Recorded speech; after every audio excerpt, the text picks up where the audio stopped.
Saudara, kami ralat kilas informasi sebelumnya bahwa ada informasi nanti yang akan kami sampaikan bahwa hari ini Majelis Hakim Tipikor di Jakarta yang akan memanggil selebritas Sandra Dewi dalam kasus korupsi pengelolaan Taniaga Komoditas Timah tahun 2015-2022. Kami sebelum menuju informasi itu punya informasi dari seorang oknum anggota DPRD Tapanuli Selatan, Sumatera Utara, saudara, berinisial ES ditangkap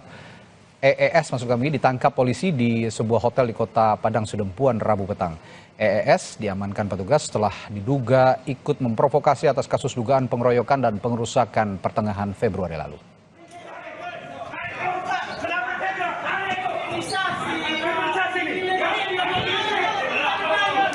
Keributan sempat terjadi saat oknum anggota dewan itu diamankan oleh petugas kepolisian. Penangkapan EES ini merupakan pengembangan dari 6 orang pelaku yang telah menjalani proses hukum atas kasus pengeroyokan pekerja pembangkit listrik tenaga air PLTA Simarboru, Tapanuli Selatan, Sumatera Utara pada pertengahan Januari 2024 lalu. EES diduga ikut memprovokasi atas kasus pengeroyokan dan perusakan ini.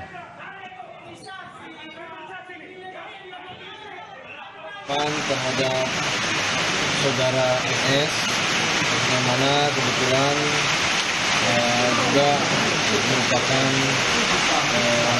salah satu anggota dewan di Tapanuli Selatan. Penangkapan ini adalah kasus yang sudah berlangsung 6 bulan, terjadi 6 bulan yang lalu.